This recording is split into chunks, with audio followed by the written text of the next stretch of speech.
today I am so privileged to introduce to you our guest speaker. He truly is a living legend. Mr. Fred Gray is a very prominent American civil rights attorney, and he is known for his contribution to the civil rights movement. It's not a stretch to say that in many ways it wouldn't have happened without his leadership. He played a pivotal role in landmark cases, including representing and serving as a personal attorney. Are you ready for this? A personal attorney to Miss Rosa Parks and to Martin Luther King Jr. He played an instrumental role in the Selma to Montgomery marches. He was the chief architect of the Montgomery bus boycott, and he has dedicated his career as a lawyer. He's been a trailblazer in the legal field regarding fighting for racial justice and equality, and he has done so with incredible character and conviction. He is a Christian, unashamed follower of Jesus. He's a wonderful husband, father, grandfather, former Alabama legislator. He is a preacher. He is an author. He travels around the world speaking at 93 years of age, still working hard every single day. Most recently, in 2022, we've got a picture of this we'll show you on the screen. He received the Presidential Medal of Freedom, the highest civilian award bestowed on U.S. citizens by the President of the United States. He is joined today by his son, Fred Gray Jr. Would you please join me, champion for us, in giving a warm welcome to a living legend, a true hero, an icon in the civil rights movement, Mr. Fred Gray. Okay. Welcome, Thank sir. you. God bless you. Thank you. Please be seated if you can. And what an honor, Mr. Gray, to have you with us. When I first learned that you were going to be a guest in our services, I immediately went out and bought 2 of your 3 books. One is your biography, Bus Ride to Justice. And if you're interested in anything regarding the civil rights movement, this is a must-have. I've been living in it the last few months, knowing that you were here, and just an amazing story. You will be so encouraged and challenged and blessed with reading it. And then the other is Alabama versus King, Martin Luther King Jr. in the criminal trial that launched the civil rights movement. Both incredible books written by Fred Gray. And I want to begin, Mr. Gray, again, thank you for being with us. But I want to begin by talking about your sweet mother. Your father passed away when you were 2 years old, Yes. And you were raised, 5 of you, by your mother who loved the Lord and had a rich faith. Tell us a little bit about her and the lessons she taught you. Thank you very much. I want to appreciate the invitation here and thank all those persons who are responsible and those persons who are here. Because I was born December 14th, 1930, the youngest of 5 children. My father died when I was 2, and I was born in Montgomery, Alabama, the cradle of the Confederacy, and later became the birthplace of the civil rights movement. And Mom told the 5 of us that we could be anything we wanted to be, even though we may not have what others have, if we did 3 things. 1, keep Christ first in your life. 2, stay in school and get a good education. And 3, stay out of trouble. Don't get involved in the criminal justice, because it is not always justice that results from it. I tried to do that and tried to instill in my 4 children those principles. One of them is here with me, Fred Jr., who is also a law partner in my law firm. I have another son, Stanley, who's a partner in the firm. And I have the oldest one is a daughter, Deborah, who is the managing director of the Tuskegee Human and Civil Rights Multicultural Center, which is the museum in Tuskegee that we want to invite all of you to come and visit and support.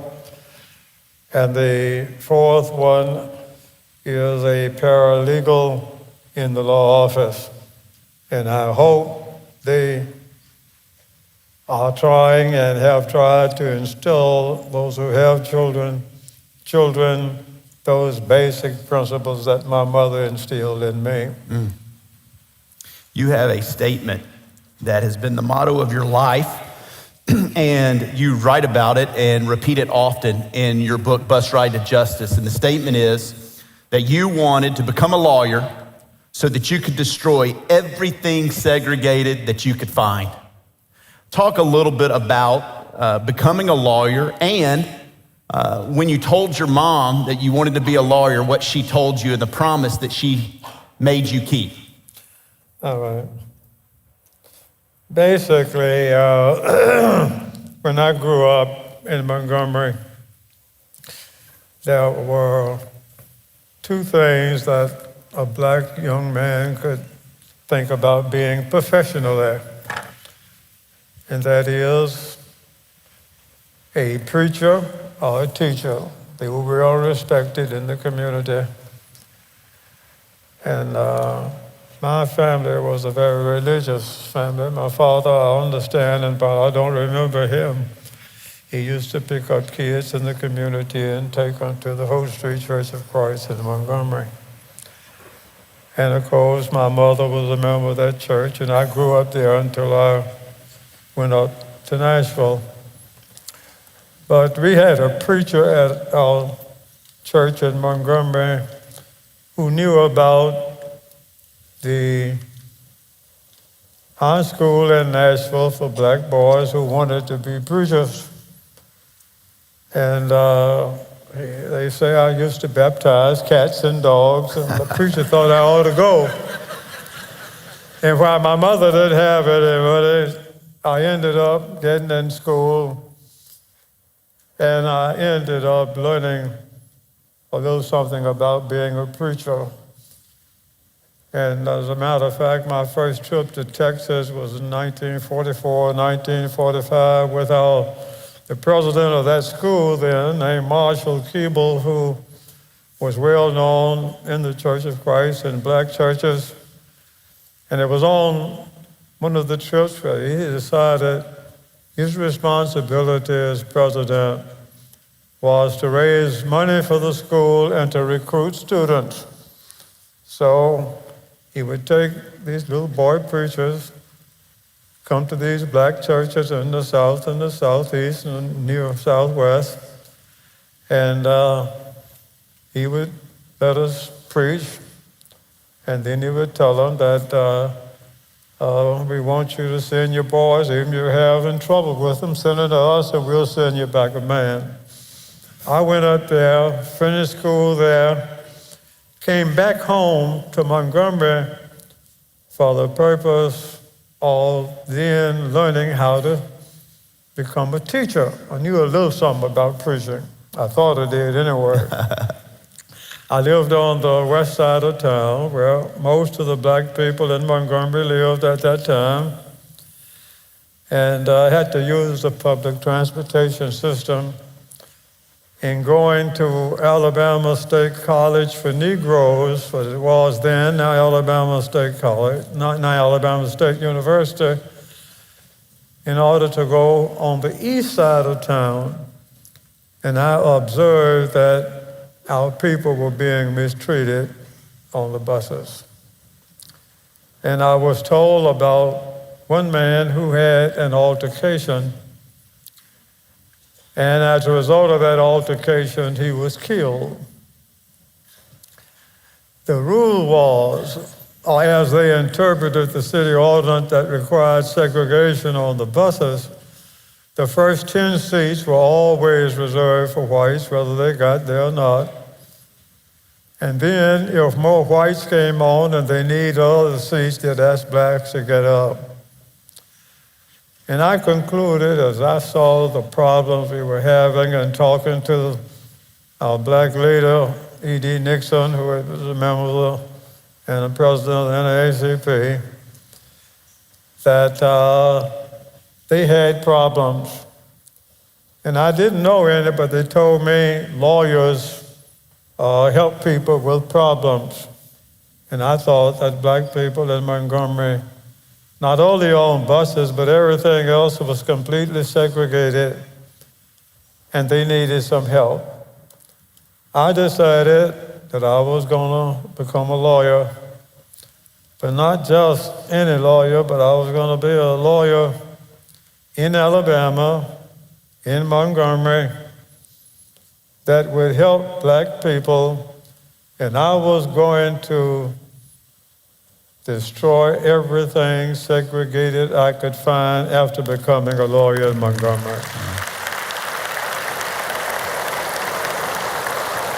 With a lot of help along the way, after going to law school, finishing law school, passing the bar exam, and with a lot of help, for the last 69 years, I have been destroying segregation wherever I had found it, including representing the people you found there.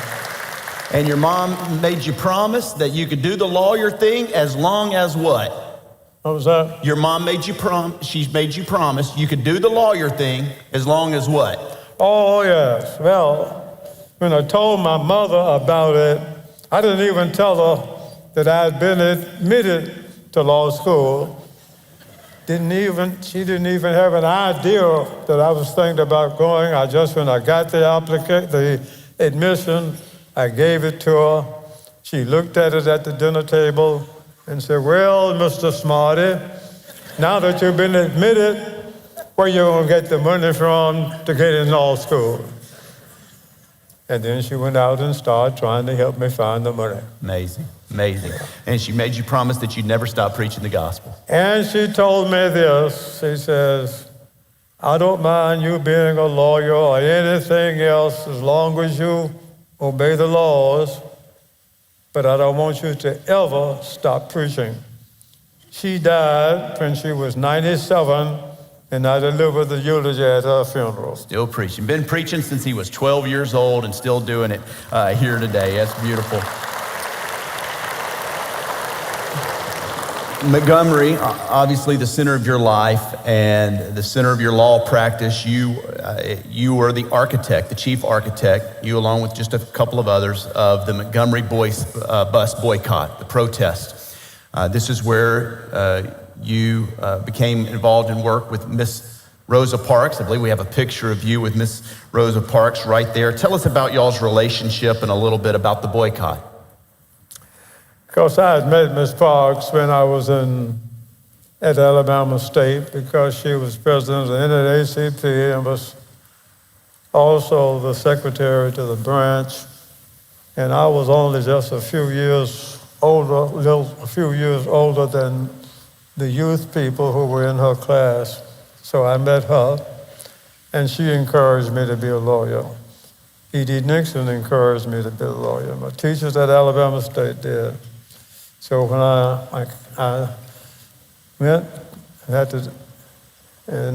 went to Case Western Reserve University, which is now, it was Western Reserve then, it's now Case Western. And I went there because I had to get a job along with my legal studies. And when I finished, I had enough sense to stop by Columbus and take Columbus bar, took the Alabama bar, passed both of them, came back to Montgomery, and on the 7th of September 1954, I was admitted to practice law at that time. And of course, had known Mrs. Parks, and I got her to end up being a receptionist at my reception and started my practice. And of course, we met Dr. King, and if you want me to, how much of the details you want me to give you about those plans, I'll be glad to go into it as far as you want me to go. I think it would be great to hear just about your meeting with Miss Joanne and the three points that y'all made in order, 3 things had to happen that you said needed to happen in order for this boycott to take place. All right. After I opened my law office, and Ms. Parks was one of the hostesses there, she would come to my office at noon. She worked at a department store not far from it, and we would talk about the various problems we had, including the fact that we had no desegregated schools at that time. Everything was completely segregated. And we were having these problems on the buses, and we talked about that and what a person should do if they didn't abide by it. And for about a year from the time I had practiced and she had been a hostess, we met, including on December 1st, 1955. At the conclusion of our meeting, and we had talked in those meetings about what a person should do and how they should conduct themselves if they were asked to give up their seats and if that person decided that he or she didn't want to do it. And while I knew she rode the bus twice a day going to and from work, she never told me that she would, if the opportunity presented itself, not get up, but I had that feeling. But in any event, after our meeting on December 1st, I told her I had a meeting out of town. She went back to work. I came back by the office late in the afternoon and found out that Miss Parks had been arrested. She had left word for me to call her. I called her. She wanted me to come over to her house. I went to her house. She told me what had taken place. This was on a Thursday afternoon, and she refused to get up and give her seat. She wasn't sitting in the white section, and her trial was set for the Recorder's Court of the City of Montgomery for the following Monday on December 5th, and she wanted me to represent her. I said, Ms. Parks, I'll be glad to do it. But you know, Professor Joanne Robinson at Alabama State, who is now chairman of the Women's Political Council, had an incident on the buses back in 1948. She's now the president of the Women's Political Council, which was an organization of educated black women who were working on all aspects of improving life in Montgomery. And she wanted to get the community involved. And I had a call from her telling her that she thinks this is a good time. So I discussed that with Ms. Parks, and Ms. Parks I told her I was going to go and talk to Mr. E.D. Nixon, who had been president of the NAACP and who had gotten out of jail, and it was a Pullman car porter, and his run was from Montgomery to Chicago. He was at home 3 days, he was on the road 3 days, and he was going to have to go to Chicago that next day. So if there was going to be any mass activities, something had to be done immediately because he was leaving that evening the next day. And so I told her, I'm going to talk to Mr. Nixon and see. But all we want you to do, you've done your job. You don't need to be involved. You just stay here. I'll be back in touch between now and Monday. I went to Mr. Nixon's house, which was only a few blocks away, and told him I had this call from Ms. Robinson. She wanted me to come over to her house because she thinks the people ought to stay off of the buses on Monday. Well, now, this is Thursday night now, and if that's going to happen, a lot of things going to have to happen between then.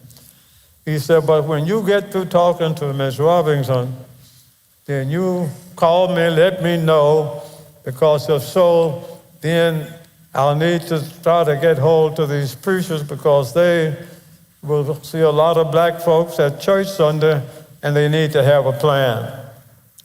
Went to Joanne Robinson. She lived on the same side of town that Miss Robinson, that Alabama State was located on. And she said, well, Fred, what I think we need to do, the community needs to get involved. We didn't get involved when Claudette Carvin, a 15-year-old girl, was arrested 9 months ago. Now it's happened again. I had problems back in '48, and this is a good opportunity to do it. So they said, well, what we ought to do, let's decide that ask the people to stay off of the buses for one day as a protest. After Ms. Parks' trial on Monday, we'll meet and we'll go to a church and we'll get this all announced and ask the people to stay off of the buses on that day. Well, but how are we going to do that? Joanne said, well, there's a couple of things we need to do. Well, number one, if we decide to stay off the buses one day and if it's successful, how are we going to keep them off of the buses until I can file a lawsuit and they go back on the desegregated basis? So we had to make plans, not just for the one day, but if it was successful, then what? These are the plans that we made in Joanne Robinson's living room on the evening of December 1st and December 2nd. Number one, let's try to get the people to stay off of the buses. If we're going to do that, we're going to need to do a couple of things. One, we got to get the two black leaders involved, E.D. Nixon, and then there was Rufus Lewis, who was a former coach at Alabama State College, and who owned a nightclub called the Citizens Club. And in order to get in the Citizens Club, you had to be a registered voter. But in addition to that, his wife, Jewel, was co-owner of the largest black funeral home in Montgomery, Ross and Clayton Funeral Home. It was the largest black funeral home then, and it's still the largest black funeral home in Montgomery. But they have automobiles. They only use them when they have funerals, so they'll be able to help transport people if it's going to last longer than a day.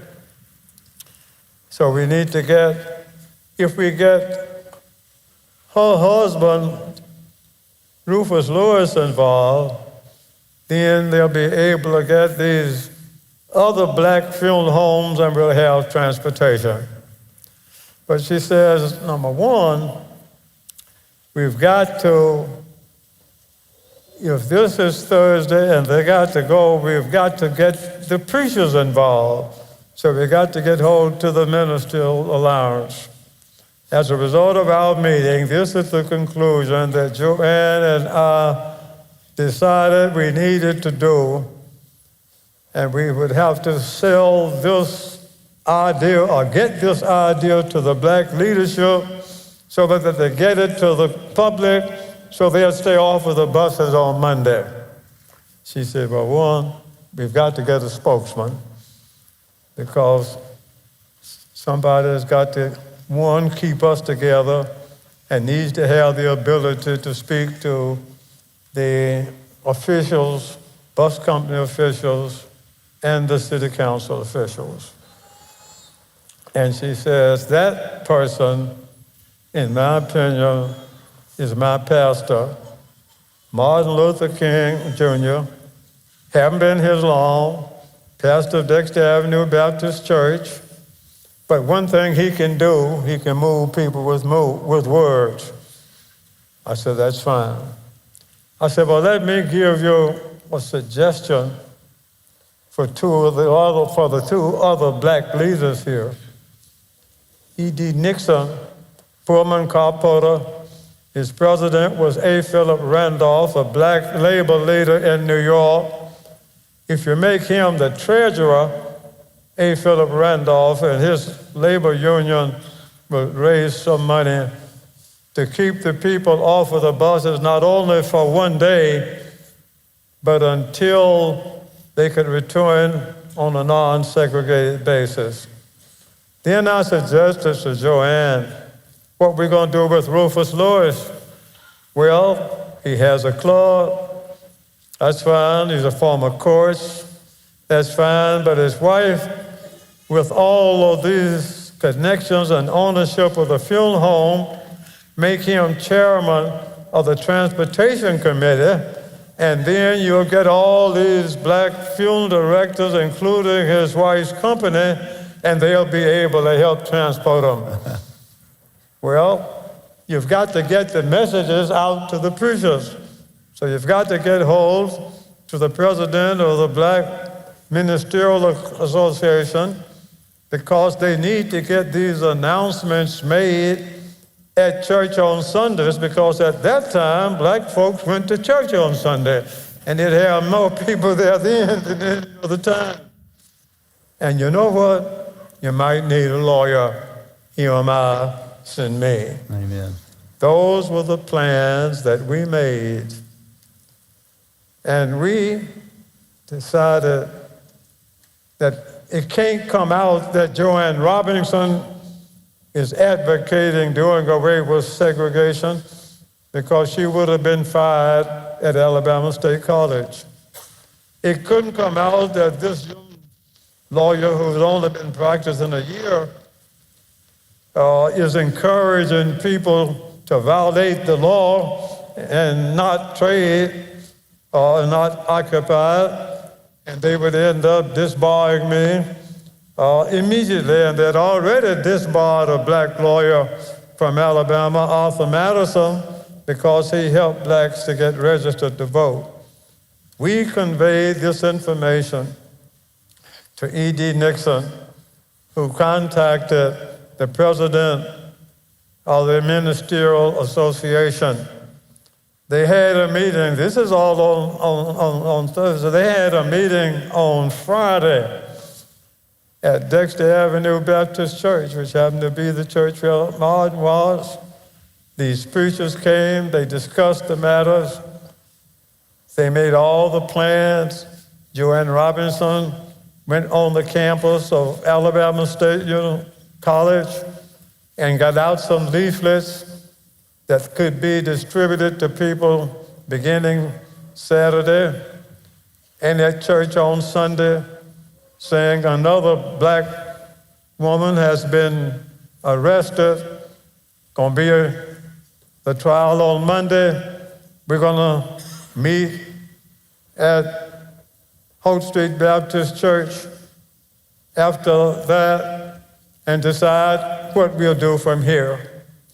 That is exactly what happened when the message got out and all the pieces came together, and Joanne and I sat at Holt Street Baptist Church, which was in the same block as Holt Street Church of Christ, where I was a member of. And when we listened to Dr. King's speech, and there were about 5,000 people in and around that building, we knew the plans that we had made in her living room on the evening of December 1st and December 2nd was the correct thing to do, and we knew that Dr. King was the right person to make the speech, and the rest of it's history. Amazing, amazing. The architect of the Montgomery bus boycott, it was going to be one day. It lasted 382 days. And just amazing your work in that. You talk about Martin Luther King Jr. moving people with words. We've got some pictures that we'll show of you and Martin Luther King together. Your work started with him when you were just 24, 25 years old, which is amazing. He was 2 years older than you at the time. And just talk a little bit about that first gathering where you just mentioned, where we said we found the right man. Martin Luther King Jr., just his speech, his life, what was it that was so magnetic? How was it that he could just move people with those words? Well, there was no question about his educational training, and there was no question about his ability to speak. because these people heard him, they listened to him, they observed him. You had leadership from all aspects of the community was there. They were able to see him and to listen to him and knew he was the right man to do what needed to be done as far as properly articulating the position of black people and why it was so important that they end up staying off of the buses until they could return on a non-segregated basis, and he was that person. Yeah. One more question I want to ask, Mr. Gray, in our time together. You personally were subject to discrimination, racial prejudice, be it on the buses yourself growing up. As you started your law career, people tried to get you disbarred by starting rumors, and you were obviously seen as an opponent, and people hurt you and tried to hurt you and your family, tried to hurt Dr. Martin Luther King Jr. You were with him on the night that his house was bombed. My question for you as it relates to these relationships, how did you, because you are a Christian, how did you come to a place of forgiveness, not getting bitter and angry at being the recipient of hatred?